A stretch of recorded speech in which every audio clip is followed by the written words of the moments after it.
There's fights I've wanted, like for example, the Floyd Mayweather fight. That was talked about for years and years and it didn't happen.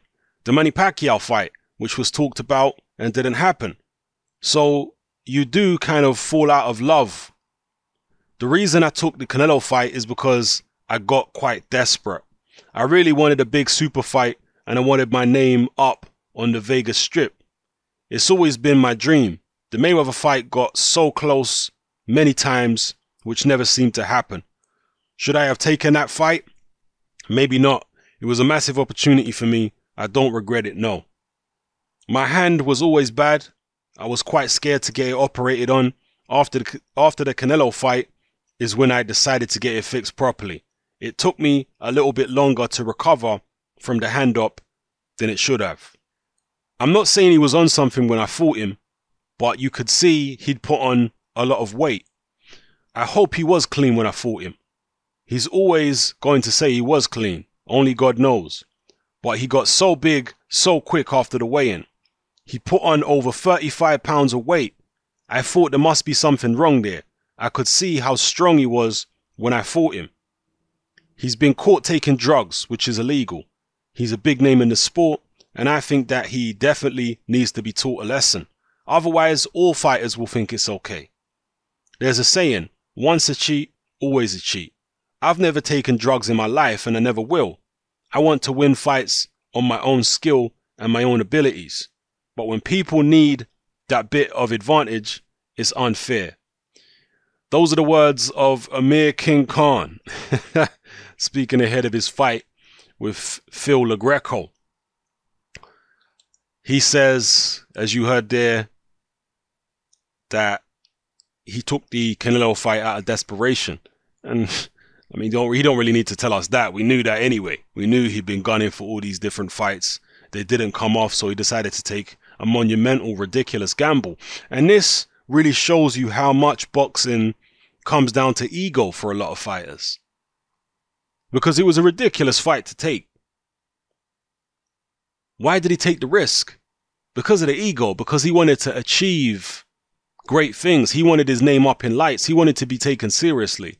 He has a burning desire inside him, Amir Khan, to carve out a legacy for himself. A serious legacy. And so I applaud him for taking the risk, to be honest with you. Even though it was a crazy risk and it was a risk that clearly backfired in spectacular fashion, you have to admire a guy who has that kind of bravery in him. Some people would say stupidity, but hey, a lot of things look like stupidity and turn out to be bravery, you know? Like, for example, when Sugar Ray Leonard came out of retirement and took on Marvin Hagler, to the majority of the press and the public at the time, that seemed like stupidity. I know Sugar Ray Leonard is a much better fighter than Amir Khan, but Marvin Hagler is a better fighter than Canelo. And the point I'm making is perception. The perception at the time when Sugar Ray Leonard was coming back off a, 3.5-year layoff or 3-year layoff and eye surgery to take on Marvin Hagler, the reigning undisputed middleweight champion who destroyed so many people. He destroyed people like Tommy Hearns, who gave Sugar Ray Leonard absolute hell. So people thought Ray Leonard was crazy. They thought it was madness, not bravery. But, you know, he came back and he won the fight against Hagler. So, yeah, I can't hate on Khan for taking the risks he's taken. I have to admire him for it. But at this stage of his career, how many more of those type of risks can he actually take? I guess we'll find out where he's at to some extent against Phil LaGreco.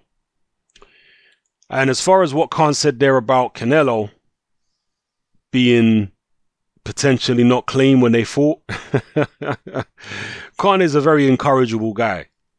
Very incorrigible. And hearing that Canelo potentially could have been on something when they fought is only going to drive Khan on even more. Because it's going to give him another reason in his head. Another, I don't want to say excuse, but another crutch to lean on, basically. Because fighters need crutches to lean on. This is what a lot of fighters do when they lose. They say, oh, this wasn't right, or that wasn't right, or there was this injury or that injury. I mean, just look at James DeGale as an example. They always have some type of crutch to lean on, a psychological crutch. And this helps them motivate themselves to carry on. Same with Amir Khan. Potentially here, not only the weight thing with Canelo, he says Canelo put on 35 pounds after he weighed in. Now he's in his head, he's thinking, Canelo was on something too. So I was fighting a cruiserweight who was on something. So there's no disgrace.